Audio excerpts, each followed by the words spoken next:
नमस्कार दोस्तों, मैं विनोद कुमार आप सभी का हार्दिक अभिनंदन करता हूं। आज हम लोग देखेंगे आज़ादी की राह। आज़ादी की राह में कौन-कौन से आंदोलन हुए, उसके बारे में हम लोग देखेंगे। कुछ प्रमुख ही आंदोलन हैं, ठीक है? अलग से हम इसको वीडियो बनाएँगे तो उसका मतलब विस्तृत उसकी जानकारी देंगे। अब देखते हैं 1757 से लेकर के यानी प्लासी की लड़ाई और 1764 में बक्सर की लड़ाई और 1765 में इलाहाबाद की संधि हो जाती है। उसके बाद से धीरे-धीरे अंग्रेजों का कब्जा पूरे भारत पर हो जाता है, पूरा वर्चस्व हो जाता है। और तब यहाँ के लोगों को धीरे-धीरे आभास होता है कि हम लोग गुलाम हो चुके हैं।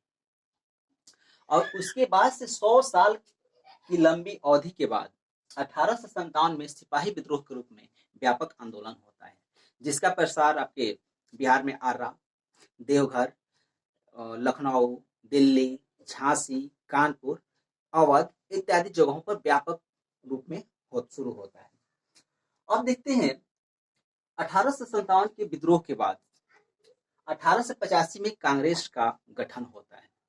अंग्रेजों को यह लगा कि 1857 जैसा विद्रोह फिर न व्यापक रूप ले ले, इसलिए उन्होंने सेफ्टी वाल्व के रूप में कांग्रेस की स्थापना करते हैं। 1905 में बंगाल का विभाजन होता है, यानी धीरे धीरे क्रांतिकारियों का आंदोलन के रूप में धीरे धीरे डेवलपमेंट बंगाल में होना शुरू होता है। तब जाकर उन्होंने 1905 में बंगाल का विभाजन कर देते हैं, पूर्वी बंगाल और पश्चिमी बंगाल के रूप में। 1906 में मुस्लिम लीग की स्थापना होती है।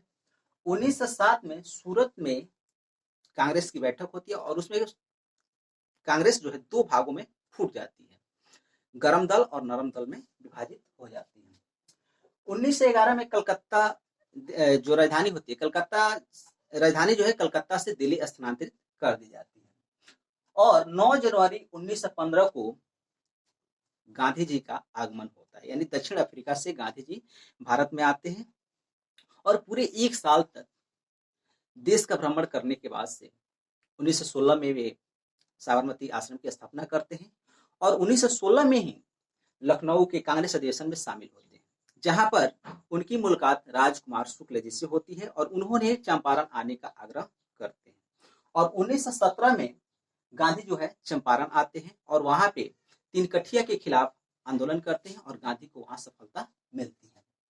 1918 में अहमदाबाद आंदोलन होता है मिल मजदूरों के खिलाफ, वहां भी गांधी को सफलता मिलती है।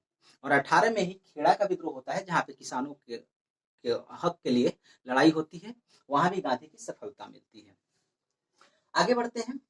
1919 में रॉलेट एक्ट आता है और रॉलेट एक्ट जो था बिना कानून, बिना अपील, बिना दलील और बिना वकील का कानून था। किसी को कभी भी गिरफ्तार किया जा सकता था।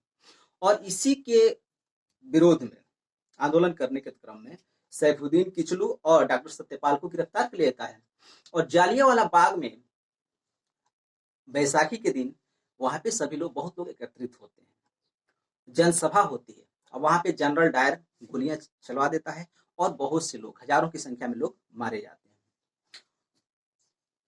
तो उसके बाद से 1920 में खिलाफत आंदोलन शुरू होता है, यानी द्वितीय विश्व युद्ध में तुर्की की हार के बाद तुर्की के जो खलीफा थे, तो भारतीय मुसलमानों को ये लगने लगा कि तुर्की की खलीफा के पद से छेड़छाड़ किया जा सकता है।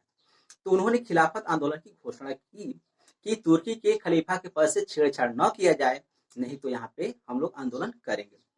लेकिन हुआ वैसे ही। 1920 में सेवरे की संधि होती है और खलीफा के पद को समाप्त कर दिया जाता है। उसके बाद 1921 में खिलाफत आंदोलन को गांधी जी ने आगे बढ़ाने के लिए उसमें असहयोग आंदोलन को जोड़ देते हैं। खिलाफत असहयोग आंदोलन, गांधी को लगता है कि हिंदू मुस्लिम एकता का बहुत ही अच्छा समय है, हिंदू मुस्लिम एक साथ मिलकर अगर लड़ते हैं तो स्वराज की प्राप्ति जो है जल्दी हो जाएगी।